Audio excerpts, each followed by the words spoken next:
Hi, my name is Ashley Heil. Welcome to my clinical presentation for Chemistry Lab. Okay, so let's do an overview of our patient, our fictitious patient, and figure out what brings her in.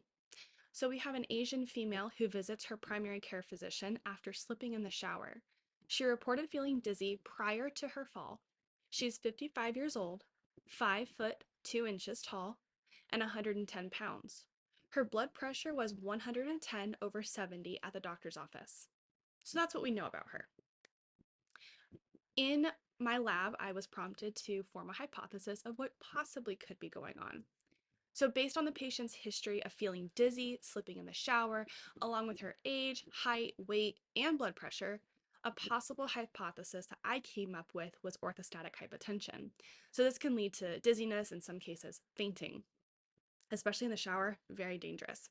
So, the fact that this patient reported feeling dizzy prior to the fall, along with normal blood pressure readings at the doctor's office, could suggest blood pressure drops. So, it just all of a sudden plummets um, when she stands up, leading to the dizziness. We don't know if this patient had been previously sitting on a shower chair and then stood up to maybe rinse off.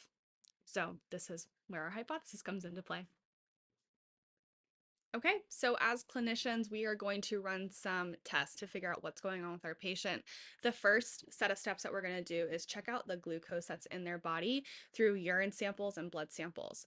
So the first thing we're going to do is use a glucometer or a glucose meter to check their blood with a little just speck of blood. We're going to use a lancet, prick their finger, and obtain a sample, throw it through the machine just on a little test strip. It's going to oxidize the blood and spit out a reading of maybe it's 60 milligrams per deciliter, maybe it's 800 milligrams per deciliter, maybe it's in total normal range at 100 milligrams per deciliter. So you get a variety of readings based on how much sugar is present in your blood. On the Benedict's reagent strip, we use urine for this one, and the Benedict's reagent will produce distinct colors based on the amount of glucose that is in the sample given. So blue is a color that it can give, and that's 100 milligrams per deciliter. And it can go all the way to orange, which is, I think, 2000 milligrams per deciliter. So you get a wide variety of colors there, depending on how much sugar is present in the urine. And the urine and the blood sugar levels are different. And the last one, the urine test strip. So urine is placed on a test strip, and glucose in the urine sample will react with an enzyme called glucose oxidase when exposed to oxygen, and it will form gluconic acid and hydrogen peroxide. And from this, we will be able to see from this oxidation, we'll be able to see a wide range of colors depending on how much glucose is present in the urine. Okay, some more blood tests that we're going to order as clinicians. We're going to check the creatine kinase and the lactate dehydrogenase of the body. So, creatine kinase in our bodies, ATP is the energy currency of our cell, and CK, creatine kinase, converts ADP into ATP during the catalyst of creatine phosphate into creatine. So, creatine kinase functions normally only inside the cells of organs and muscles, and abnormal levels of CK in the blood would signify some tissue damage. Many factors will contribute to abnormal CK levels in the blood, and some of those can include a myocardial infarction, some kind of muscular dystrophy, brain damage, pregnancy, strenuous exertion, and anticoagulant therapy. For lactate dehydrogenase, basically looking for some kind of damage that's happening inside the body. LD affects how the body uses sugar inside of our cells, and specifically our muscle cells.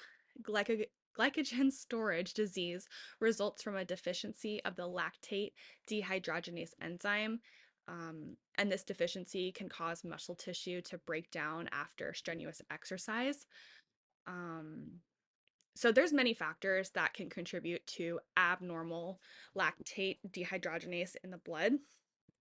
Some conditions like hemolysis result when red blood cells are broken down by the body more quickly than usual, specifically when they're deformed, so like sickle cell anemia. But some examples of unusual LD activity in the blood are rhabdomyolysis, the presence of myoglobulin in the urine, a myocardial infarction, AIDS, drug abuse and overdose, alcohol abuse, so there's going to be some liver damage, muscle injury, emphysema, those kinds of things. Okay, the last set of tests that we're going to look at, we're going back to the urine. We're going to do a urinalysis where we take a urine sample from the patient and we're going to test it a variety of ways.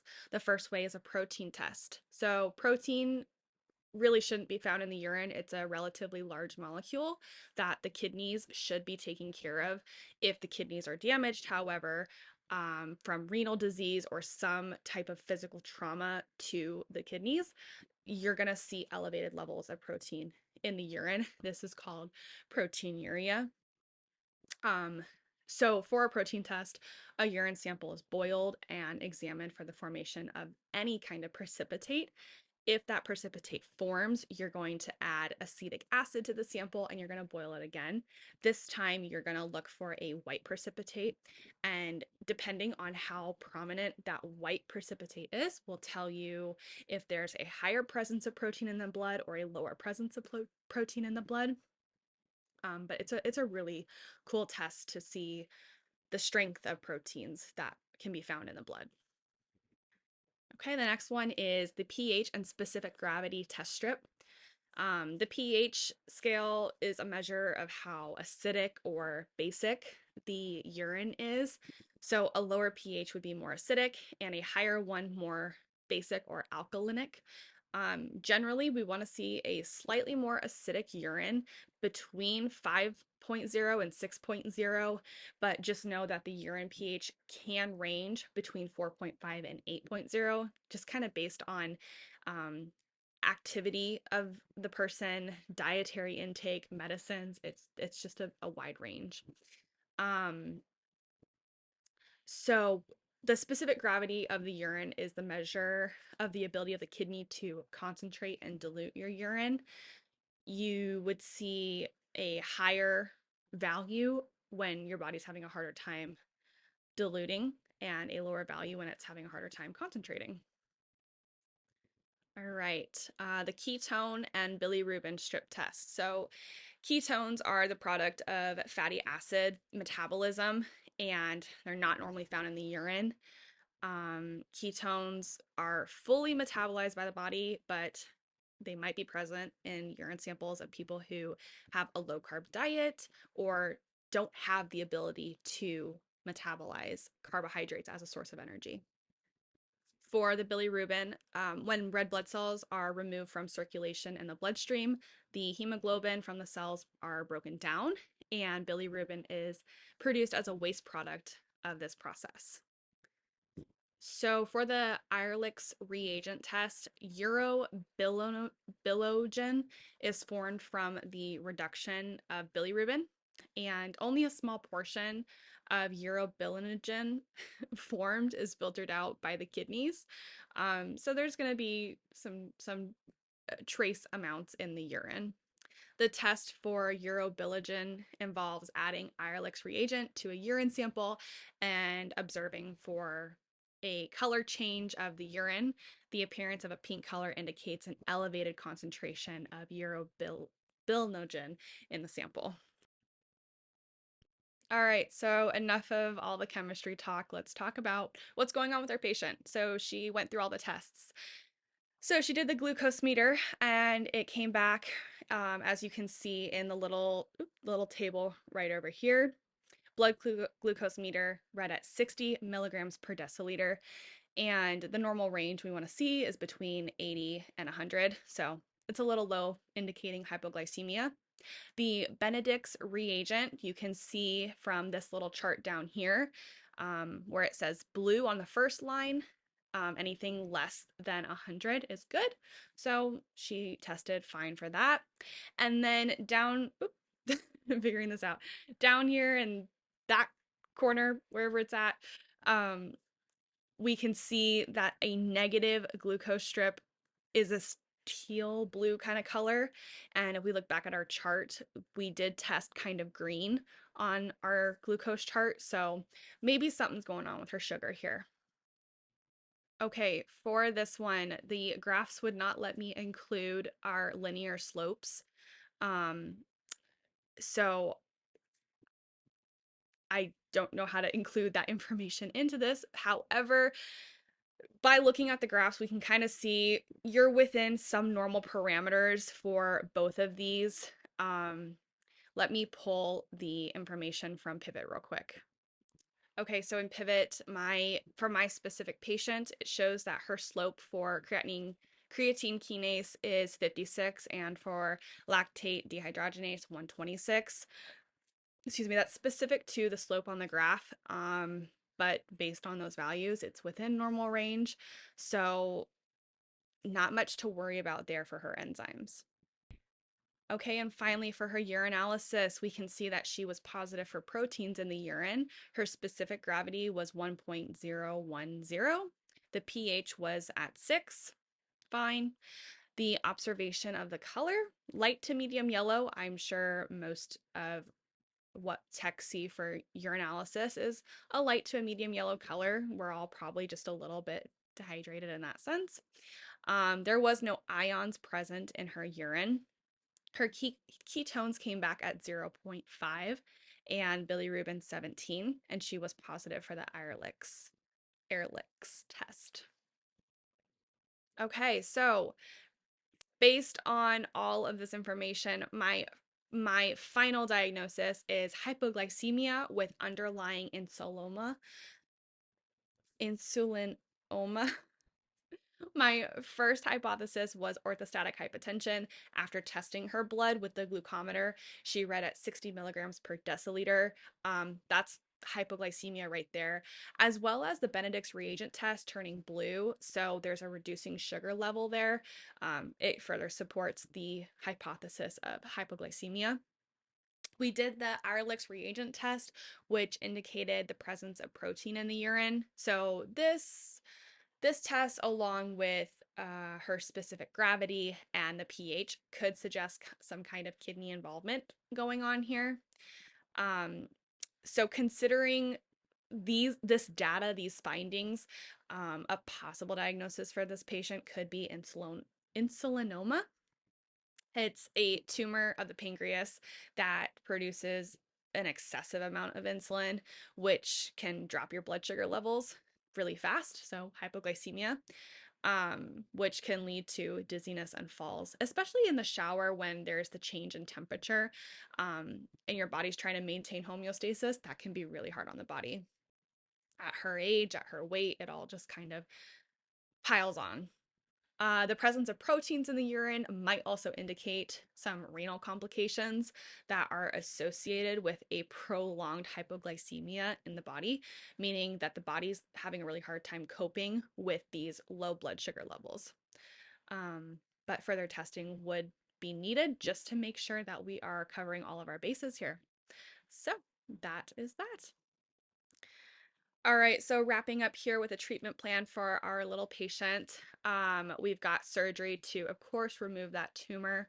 Medications, she might have a hard time with her body reacting to the sudden change in insulin, or she might continue to hypersecrete insulin. Even with that tumor gone, her pancreas just does not know what to do. So we might need medication management there. Frequent meals. You want to make sure that you are eating frequently, but make sure there's smaller meals. This can kind of help maintain the blood glucose of your body, just so it's not crammed with a bunch of food all at once. You've waited all day to eat. So small meals very frequently. Avoiding a high glycemic food is really important. So foods with a high glycemic index should be restricted to prevent a rapid increase in your blood glucose, followed by an insulin release. Because if your pancreas is already having a hard time hyper secreting all of this insulin, and then you give it more to secrete, your body's going to have a hard time. Regular monitoring is really important with the glucometer just to make sure that your blood sugar levels are maintaining a normal range. Um, Adjustments to medications. So, if there's any pre established medications that are prescribed, they might interfere with what's already happening in the body. You might need to adjust the dosage, might need to change to a different medication, come off of it altogether. It all just depends. Excuse me. Monitoring for complications after surgery. You just want to make sure that the patient is responding well, that there's no infections, that the blood glucose levels are able to kind of find balance and homeostasis again. Make sure the pancreas is being supported. Nutritional support kind of goes back to what I said above about the high glycemic foods. But make sure that you're not eating only fruit all day because that does have sugar in it. You're not just eating a bunch of starchy foods. Kind of the same thing there. Urine analysis. The presence of proteins in the urine should be reevaluated to assess your kidney function. Improvement in the renal parameters may be observed after effective management of the hypoglycemia. It's not a guarantee, it's always just a possibility. So, keeping a close eye on what's going on with the body, very important. Physical activity, gonna encourage that for everybody. It's just why not exercise? Why not keep your body healthy? It's so good for your heart, your brain. You got to do it. Education and support, patient education on recognizing when a hypoglycemic attack is coming, self-monitoring with the glucometer at home, and just making sure that you're eating well and doing well for your life. All right, this is my list of references, and thank you for sitting through my very long video of my clinical presentation on my patient. Thank you.